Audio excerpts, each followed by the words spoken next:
बाबा महाकाल शिव की महिमा अपरंपार है। माना जाता है कि महादेव को प्रसन्न करने हेतु जातक को किसी खास पूजा विधि और संसाधनों की आवश्यकता नहीं पड़ती, बल्कि सच्ची श्रद्धा और पूरे मन से किया गया एक ही प्रयास जातक को शिव की कृपा का पात्र बना देता है। शायद यही वजह थी कि एक समय भोलेनाथ ने अपने प्रिय भक्त की रक्षा हेतु काल को भी भस्म कर दिया था। आज की इस कथा का सार आपको विभिन्न धार्मिक ग्रंथों में भी मिल जाएगा। ऐसी मान्यता है कि सावन माह और शिव के प्रिय इस महीने में इस कथा को सुनने, आगे शेयर करने अथवा इसे बांचने से मोक्ष की प्राप्ति होती है। फलस्वरूप महादेव जातक पर अपनी विशेष कृपा बरसाते हैं। जब करोड़ों ने इस कथा कहानी को सुना और इसका लाभ उठाया, तो फिर आप इससे वंचित क्यों रहें। तो चलिए फिर इस सच्ची कहानी को आरंभ करते हैं। इससे पहले कि मैं आगे बढ़ूं, कृपया आंखें बंद करके देवों के देव महादेव का ध्यान धरिए और भगवान शिव के इस पावन मंत्र को मेरे साथ 3 बार निष्ठापूर्वक जपिए।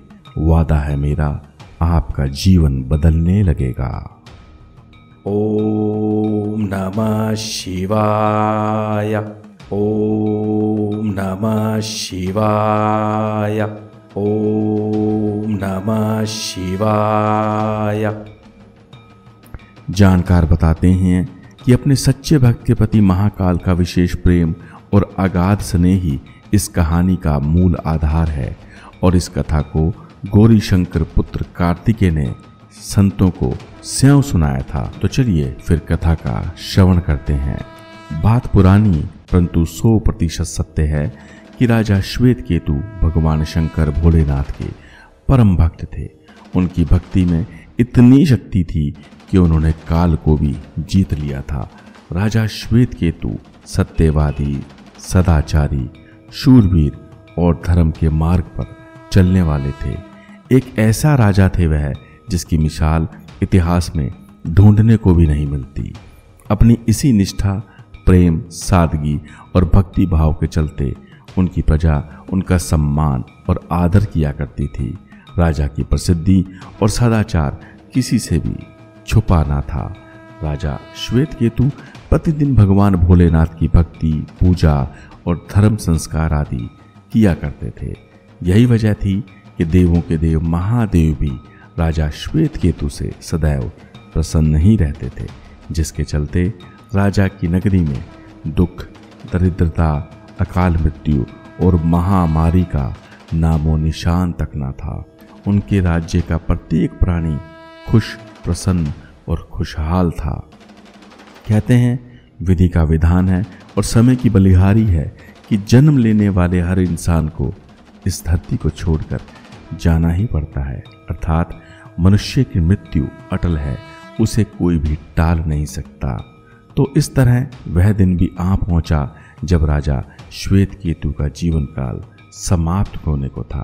अर्थात उनके इस जीवन की बाती अब बुझने वाली थी।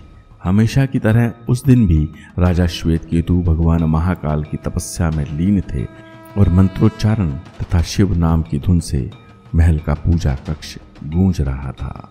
उधर यमलोक में बैठे चित्रगुप्त ने यमराज से कहा कि राजा श्वेत केतु की श्वासें अब पूरी होने को हैं और उनका जीवन काल समाप्त होने वाला है। अर्थात अब वो समय आ गया है जब उनके प्राणों को हर लिया जाए। तो इस तरह चित्रगुप्त के सटीक आकलन और यमराज के कहने पर काल के दूत वहां से निकल पड़े और राजा श्वेत केतु के महल में जहां पहुंचकर उन्होंने देखा कि राजा श्वेत केतु शिव मंदिर में ध्यान मग्न तपस्या में लीन थे। अतः दूत मंदिर के बाहर खड़े होकर पूजा समाप्त होने का इंतजार करने लगे। चूंकि राजा श्वेत केतु गहरी समाधि में थे, तो उनका वह ध्यान एक बार जब शुरू हुआ तो फिर चलता ही गया। तो इस तरह ना तो राजा श्वेत केतु का ध्यान टूटा और ना ही यमदूत वहां से हिले। अर्थात वह मंदिर के बाहर चुपचाप खड़े रहे और राजा श्वेत केतु की तपस्या के खत्म होने का इंतजार करने लगे। उनकी दुविधा यह थी कि वह भक्ति में डूबे राजा के प्राणों को हरने में असमर्थ थे अतः वह बिना प्राणों को हरे बस वहीं पर खड़े रहे और उन्हें खड़े खड़े कब सुबह से शाम हो गई किसी को पता ही न चला। परंतु जब यमदूत वापस नहीं लौटे तो यमराज ने विलंब होते देख स्यं काल के दंड को उठाया और राजा की ओर निकल पड़े। यमराज का एक ही लक्ष्य था कि राजा श्वेत केतु के प्राणों को हरना और विधि के विधान को कायम रखना। परंतु जब यमराज भी वहां पहुंचे तो पाया कि यमदूत बाहर जड़ खड़े थे और राजा श्वेत केतु महादेव की साधना में लीन थे। इस नज़ारे को देखकर वह भी गहरे सोच में पड़ गए कि आखिर अब वो करें तो करें क्या, क्योंकि नियमानुसार जो भी प्राणी सच्ची भक्ति और महादेव की पूजा में लग्न रहता है उसके प्राणों को हरना भक्ति के नियमों का उल्लंघन है। तो अब इस तरह यमराज भी कक्ष के बाहर खड़े हो गए। उधर जैसे ही यह बात काल को पता लगी वह तुरंत अपनी बड़ी सी तलवार उठाकर राजा श्वेत केतु के महल में पहुंच गया और सीधा उस शिव मंदिर में जा घुसा जहां पर राजा श्वेत केतु ओम नमः शिवाय करते हुए भगवान भोलेनाथ महादेव देवों के देव शिव शंकर की पूजा में लीन थे। उसने देखा कि वहां राजा श्वेत केतु लगातार ओम नमः शिवाय, ओम नमः शिवाय, ओम नमः शिवाय का जाप कर रहे हैं और शिवलिंग के समक्ष हाथ जोड़कर बैठे हुए हैं। क्रोध और अहंकार से काल छटपटाने लगा। उसे समझ ही नहीं आ रहा था कि वो क्या करे, क्योंकि उसे विधि का विधान टूटता हुआ नजर आ रहा था। अतः वह झपट कर आगे बढ़ा और तलवार से राजा श्वेत केतु के सिर पर प्रहार करने लगा।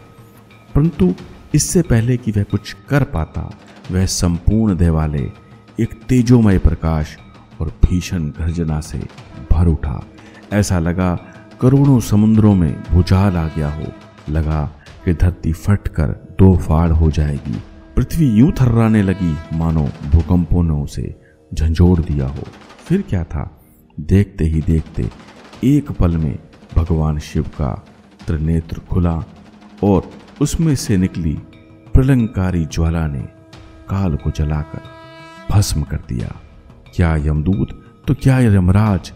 इस नज़ारे को देख सभी थर थर कांपने लगे, क्योंकि दुनिया को डराने और धमकाने वाले काल को बाबा महाकाल ने स्वयं लील लिया था। कुछ समय उपरांत जब राजा श्वेत केतु का ध्यान टूटा तो अपने सम्मुख लगे राख के ढेर को देखकर उन्हें किसी अनहोनी की आशंका हुई और वह सोचने लगे कि ये क्या था अथवा ये कौन था।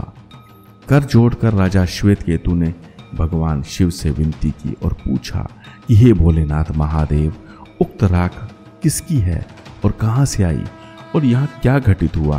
कृपया मुझे ज्ञान दें, मुझे जानकारी दें, ताकि मैं भी इस सत्य घटी घटना को जान सकूं और इस पूरे प्रकरण के सत्य को पहचान सकूं। जिस पर महादेव ने कहा कि हे राजा श्वेत केतु, ये काल था जो आपके प्राणों को हरने आया था।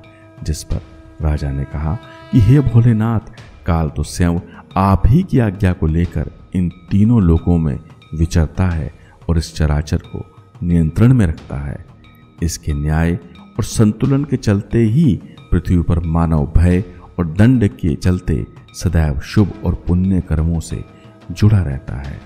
मेरी विनती है प्रभु जी, कृपया करके आप इसे जीवन दान दें, अन्यथा समस्त लोगों में अराजकता और पाप बढ़ने लगेगा। अपने भक्त के ऐसे उदार वचन सुन भगवान शिव बहुत प्रसन्न हुए और उनके एक इशारे से काल पुनः जीवित हो उठा। उसने महादेव को दंडवत प्रणाम कर राजा श्वेत केतु को गले से लगा लिया और नेत्रों में अश्रु भरकर बोला कि हे राजन, तुम्हारे जैसा सच्चा प्रजापालक और सदाचारी मानव तीनों लोकों में ढूंढने से भी नहीं मिलेगा। तुम्हारी भक्ति इतनी अनन्य, पवित्र और शक्तिशाली है कि भगवान शिव ने स्वयं अपने त्रिनेत्रों को खोलकर मुझ काल को भी भस्म कर दिया।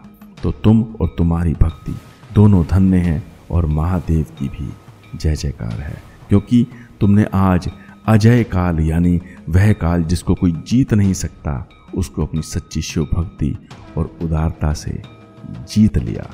तदुपरांत काल और यमराज ने ये शुभ वचन सभी को कह सुनाए, जो आपको भी सुनने चाहिए और अपने जीवन में अपनाने चाहिए और समझना चाहिए कि महाकाल और शिव की भक्ति से क्या होता है, उसकी क्या महिमा है।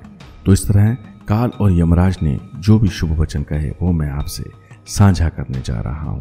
उन्होंने कहा कि जो भी जातक भगवान भोलेनाथ महादेव का सच्चा और अनन्य भक्त है और जो प्रतिदिन उदार मन से महादेव की पूजा अर्चना और ध्यान को करता है तथा सिर पर जटा और गले में रुद्राक्ष को धारण करता है तथा विभूति का त्रिपुंड लगा अपने ललाट को सुशोभित करता है और निरंतर पंचाक्षर मंत्र का जाप करता रहता है, वह कभी भी अकाल मृत्यु को प्राप्त नहीं होता और युगों युगों तक लोगों के दिलों में जीवित रहता है, यानी कि मर कर भी वह अमर हो जाता है।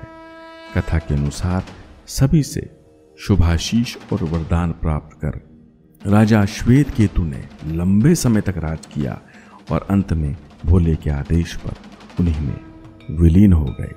दोस्तों, आज की कहानी ये दर्शाती है कि सच्ची भक्ति और महादेव के सच्चे अनुयायियों की जीवन में कभी भी हार नहीं होती। छोटे मोटे दुख तो छोड़ो, वो तो काल को भी जीतने में सक्षम होते हैं, बशर्ते कि प्रेम, श्रद्धा, लगन और आस्था राजा श्वेत केतु जैसी होनी चाहिए। उम्मीद है आपको आज की कहानी से एक नई दिशा और ऊर्जा अवश्य मिली होगी। तो इसी नाम पर महादेव का जयकारा लगाते हुए आप भी इस चमत्कारी मंत्र का जाप अवश्य करें और कमेंट में हर हर महादेव जय भोलेनाथ लिखकर हाजरी अवश्य लगाएं। सनद रहे अंत में काम तो हरि का नाम और भोलेनाथ की भक्ति ने ही आना है और बाकी सब जीवन तो मिथ्या है। और इसके अलावा आपने अपने जीवन में आने वाले कष्टों, समस्याओं और विभिन्न चीज़ों से कभी घबराना नहीं है और भोले का नाम लेते हुए भोले के चरणों को पकड़ कर रखना है, क्योंकि जो भी भोले का हो गया भोले उसके लिए। जिस तरह राजा श्वेत केतु हेतु उन्होंने काल को भस्म कर दिया था, भोले अपने भक्तों के लिए लड़ जाते हैं और वो सब कुछ देते हैं जिनकी आपको आवश्यकता है। आपका कल्याण हो और आप इसी तरह जीवन में खूब तरक्की करें, सुखी रहें, बेहतर सेहत को पाएं और आपकी सभी शुभ मनोकामनाएं पूर्ण हो, यही मेरी महादेव भोलेनाथ से कामना है। अगर आपने चैनल को सब्सक्राइब नहीं किया तो विनती करूंगा आपसे, कृपया उसे सब्सक्राइब करें। और अगर आप सच्चे भोले के भक्त हैं और इस कलयुग कलिकाल में जी रहे हैं और आप बिना कमेंट के जाते हैं, तो समझ लीजिए जिस तरह आप मेरी वीडियो पे सिर्फ मन बहलाने को आए थे, ठीक इसी तरह आप इस दुनिया में सिर्फ अपना समय काटने आए हैं। भोले से आपका कोई नाता नहीं है। तो अगर आप भोले के सच्चे भक्त हैं और महादेव को प्रेम करते हैं तो कमेंट जरूर करिएगा और अपनी राय बताइएगा और इस वीडियो को सभी शिव भक्तों में शेयर करिएगा। आपका कल्याण हो। शंभो शंकर नमः शिवाय, गिरिजा शंकर नमः शिवाय। शंभो शंकर नमः शिवाय, गिरिजा शंकर नमः शिवाय। शंभो शंकर नमः शिवाय, गिरिजा शंकर नमः शिवाय।